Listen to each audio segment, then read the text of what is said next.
approach for forecasting electricity demand in Sri Lanka.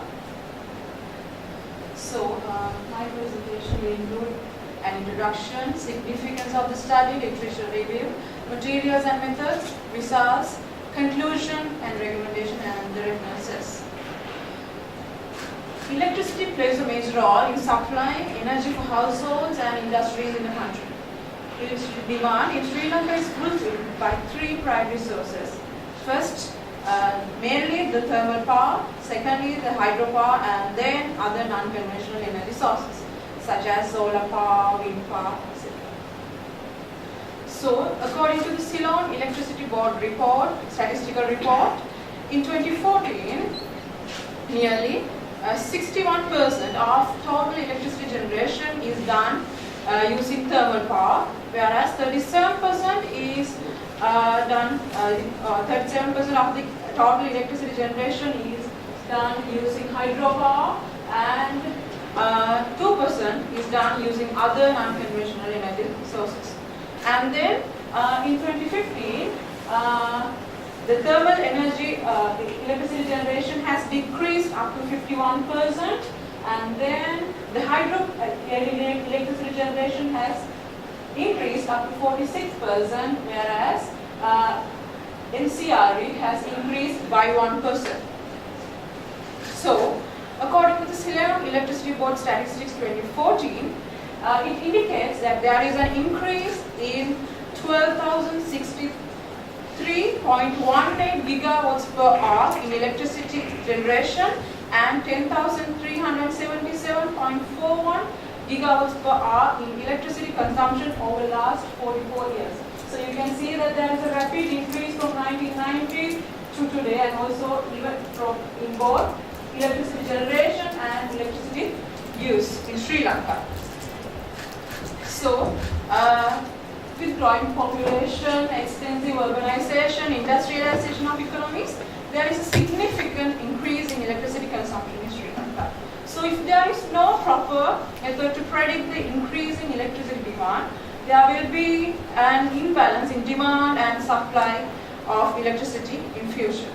Therefore, this study will propose a more accurate statistical model in forecasting electricity generation and consumption in Sri Lanka. So, when we go through the literature, there are very limited literature regarding this matter in Sri Lanka. So, in 2007, Amarikrama and Hunt has developed electricity demand functions for Sri Lanka using 6 econometrics techniques, and also Silva and Samalearachi in 2013 has developed multiple linear regression and feed-forward artificial neural network models in estimating the electricity demand in Sri Lanka. In addition, in 2012, Curry and Pires has developed a structural time series model to forecast day and night peak values of electricity demand in Sri Lanka for weekdays and weekends. Also, Rathnayaka and Perera in 2013 has used autoregressive integrated moving average or RMKT model to forecast future domestic electricity demand for Sri Lanka. So, also we have many foreign literature regarding this matter. So, they have used RMKT, artificial neural networks, multiple linear regression in predicting models for electricity demand. So, for this study, data was extracted from the database of Sri Lanka Sustainable Energy Authority, and here we have used gross electricity generation and total electricity use in Sri Lanka from year 1970 to 2014. And we have carried out our statistical analysis using EWIF statistical software. So, for our methodology, first we have used Box and Jenkins model building strategy, where it includes 4 steps. First one is model identification, second one is model estimation, third one diagnostic checking, and fourth model forecasting. So, at the first step, we have to check whether our data set is stationary or not. So, to check the stationarity of our data set, we have used augmented decay flow test, Phillips Perron test, and here here are the results for level data and first difference data. So their first difference data indicate that the first difference data are stationary. So we have used first difference data for further analysis. So for stationary data, we have modeled several ARIMA models, and the model with the lowest selection criterion values is selected as the best model. So here as selection criterion, we have used a KAIT information criterion and Bayesian information criterion, as well as Schwarz Bayesian information criterion. So we have used those three selection criterion to select the best model, and so here we have chosen the model with the lowest those criteria.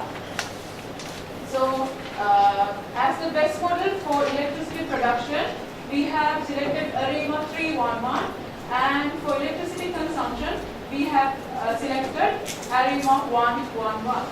So these are its errors and the probability. So at the next stage, we have to check the diagnostic checking. So the Jayasundara test indicates that the residuals are normally distributed, and also we have carried out a heteroscedastic arch test. So where it indicates that this data shows an arch effect. So these are the actual and the graphs of actual and figured values, and as well as the residuals of the two selected models for electricity production and electricity consumption. So let's move to conclusions. So here the empirical results suggest that ARIMA 111 model can be used to forecast electricity consumption, and ARIMA 311 model can be used for electricity production forecasting. And also, since we have studied an arch effect in both these models, as our future work, we can develop an arch model, or if we have enough data, we can go for an artificial neural network method, or a more artificial intelligence based model. So this is these are our future plans. So these are the references for which we used for research. Thank you very much.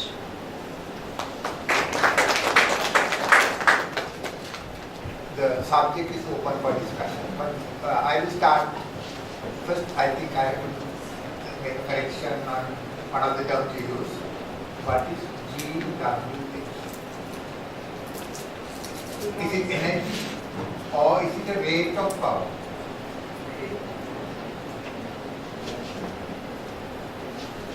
Gigawatt hours is energy, and energy is power into energy.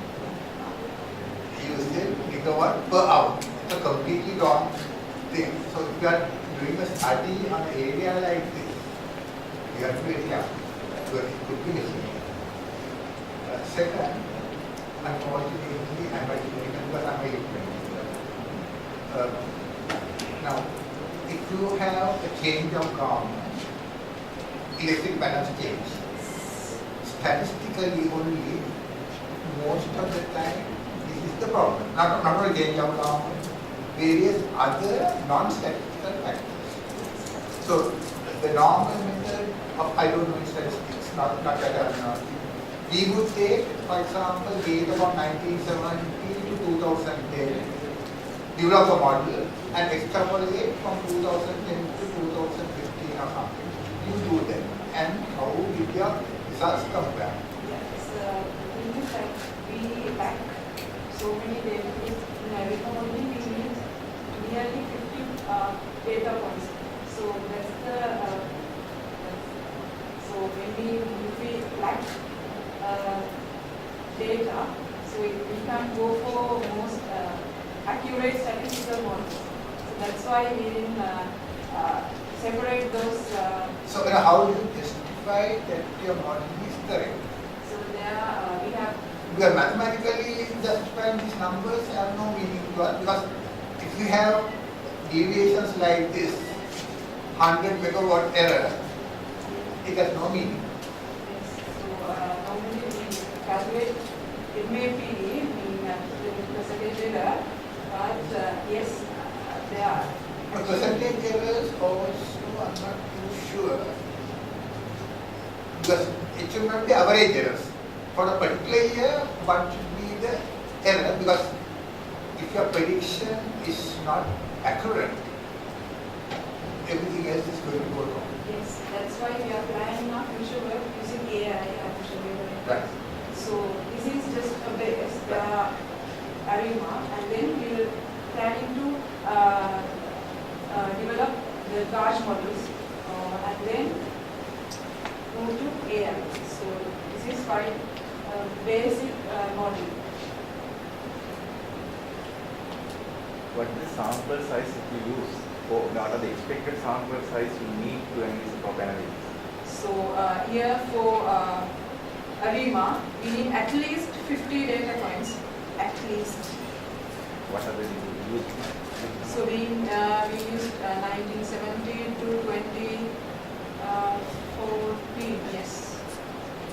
So that's the area we are lucky because we don't have in Sri Lanka. Normally we don't have much data when it comes to statistical modeling. Because most of the time we have annual data and they don't have daily data. Sometimes some departments they don't record daily data. Most of the time we have annual data. So that's the place where we come to difficulties that we face. That difficulty in Sri Lanka in modeling because we don't have much data. Basically, we have in most of the departments we have annual data. But for a better forecast, if we want to do a better forecast, we have to use daily data or weekly data or at least monthly. But here we don't have that facility in most of the departments in Sri Lanka. I appreciate you cited number of previous works, but now how your work differs from the previous works. What is the novelty in your approach? So there we have in most of the places they have just predicted electricity demand. Here we have electricity consumption. We have just separated the model, two models for electricity consumption and the generation. So and also and novelty means we have used more data points than them. So it may change the model sometimes. Those sometimes a significant difference in recent years may affect the model. So sometimes they may have used past data and then they have modeled a model, and then sometimes it won't be suitable for present forecasting. So actually with governments changing, then the policies, all these all this data and also the need for energy will change, because here currently we are having very now we have a new industrialization plans over Hambantota and all those areas, so they will need more energy. So but here we are here we have done a time series analysis, so we have just considered the time value. So that will that in our model we will consider only about this time value. So that's the place where we are making. Thank you very much. Yes, you are.